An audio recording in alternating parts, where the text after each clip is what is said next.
Wow, a Snyder video before the actual Snyder video. Who'd have seen that coming? Alright, this is a little bit different because this is a timely thing I just want to get out there and don't really have time to do full edits, so bear with me. Maybe I'll find some images or a cool background or something, I don't know. But there's a lot of arguing on the interwebs, yeah, you guessed it, Twitter, about the R-rated director's cuts of Rebel Moon. Some claiming it's great, and others calling it a cash grab. But then I saw the downright stupidest fucking take on the whole damn thing. Alright, I'm going to actually blur this account here, because this isn't one of those big accounts we see everywhere. He looks like a normal dude, and I don't need hate brigades, because some of you are hateful fucks going after him. His take's stupid, but that's what matters. We leave him alone. Got it? Good. Anyway, the take in question is, fuck it, I'm going there. If you have a problem with Zack Snyder doing director's cuts, then you are fundamentally anti-art. And a lot of you who drag him on here for doing so are really just straight up embarrassing yourselves. Because this take isn't already doing that. But then this goes on further to say, I saw someone on here last week say that he was distorting being an auteur for financial gain, and like, how? 90% of the discourse on here is generated by people who don't have the correct insight or information on the subjects they're talking about. Lamau.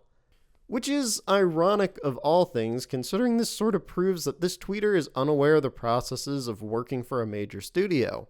But anyways, this all ends with, I really want to throw MFers who say he should have made a good movie the first time headfirst into shooting a movie under a studio streamer and watch them squirm.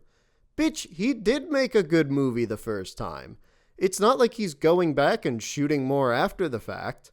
He also goes on in another tag post about art being viewed through a business empathetic lens, which isn't too far off, but then drops some whole toxic masculinity or white supremacy bullshit, which sort of unfortunately explained how this take was formulated.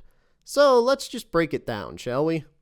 Funnily enough, much like a lot of Snyder's work, the concept he has is pretty solid, but his understanding and execution of the point is where the whole fucking thing falls apart.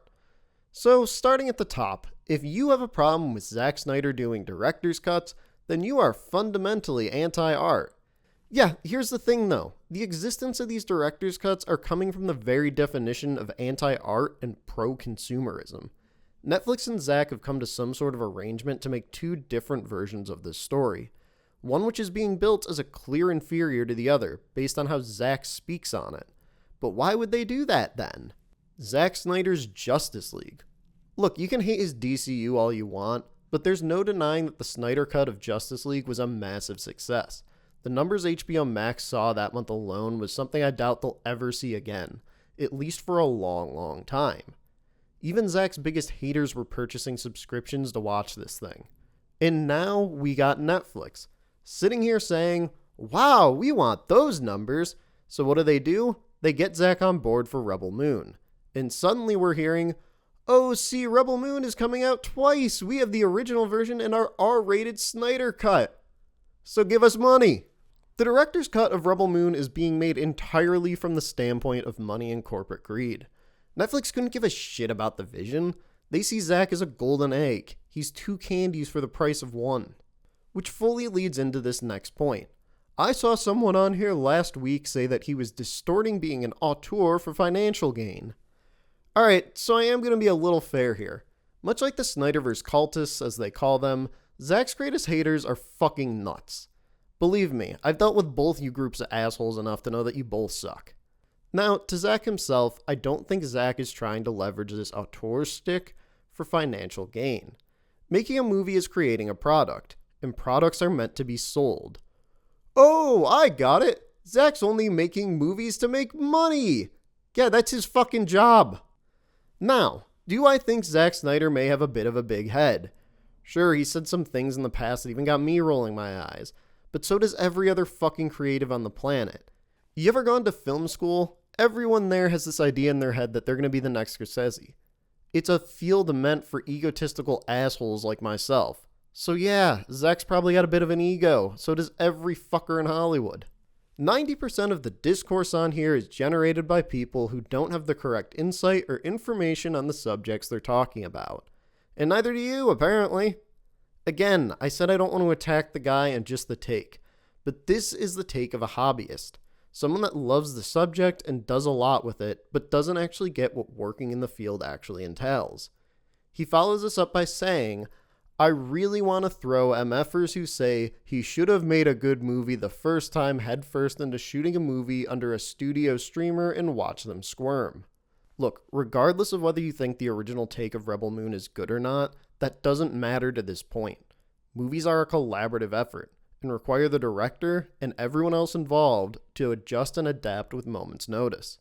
That doesn't excuse the fact that some studios fucking suck and spend more time adjusting the film to merchandising than adjusting merchandising to the film. But a part of every storytelling venture, there's going to be people telling you no. There will be times where you have to fight to keep an idea intact, and times where you need to know where to fold and accept what's being said. Thousands of directors have studios tell them no. Every single one will tell you of a scene or interaction that they love that got left on the cutting room floor based on demands from a studio. But they go forth and make a good movie regardless. One thing not discussed in this particular take, but I've seen a lot is, well, people were okay when insert director's name here did a director's cut. Why is Zack treated differently? Because by and large, Zack's cuts are fixing mediocre movies. Yes, his Ultimate Edition of Batman v Superman is great, but that doesn't change the fact that the theatrical version is dog shit. People went with the Lord of the Rings 3+ hour cuts because they were already phenomenal movies, and this made them better. Where Peter Jackson felt like he was rewarding his fans with a deeper look into the world, it feels like the world is rewarding Zack Snyder with a second chance to fix his not-so-well-received mess. And on to the last point of the take. Bitch, he did make a good movie the first time. It's not like he's going back and shooting more after the fact. Again, I take this as proof that our tweeter here claiming people have no idea the process behind movie making actually has no idea himself. Movie making isn't just shooting and calling it a day. The entire movie is the process of writing, shooting, casting, editing, and so much more. It doesn't matter if you have all the footage to tell a great story. If you can't put it together in a way that does your story justice, then it is a bad movie. And this is coming from someone that liked the first Rebel Moon. Yeah, you all gave me your thoughts on that in the first video. Shut the fuck up. The point is, Zack Snyder feels to me like a man that is unable to make the necessary cuts. I watched his 4-hour-long Justice League, and while the theatrical release still had to deal with Joss Whedon's hand, my biggest takeaway was, this could have been a phenomenal movie that capped out at 2.5 hours. I actually thought it was only a great one because there was too much fluff in the middle, a good deal of the fluff being in the theatrical too. Zack Snyder doesn't need giant 4-hour movies. He just needs to understand what scenes actually do something for his stories and characters, and what just pads his runtime. Again, I don't intend this to be a call to attack the tweeter, and if you come across this tweet, don't go doing that either. I do believe his heart was in the right place, he's just too misinformed himself to make an accurate judgment on the matter. Look, at the end of the day, if you want to watch the director's cut, watch it, and if you don't, then don't. The fact that there's this much discourse around the whole thing is fucking stupid to begin with.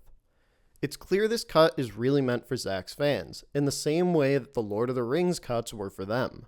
But in that same vein, there needs to be understanding that not everyone is watching this cut.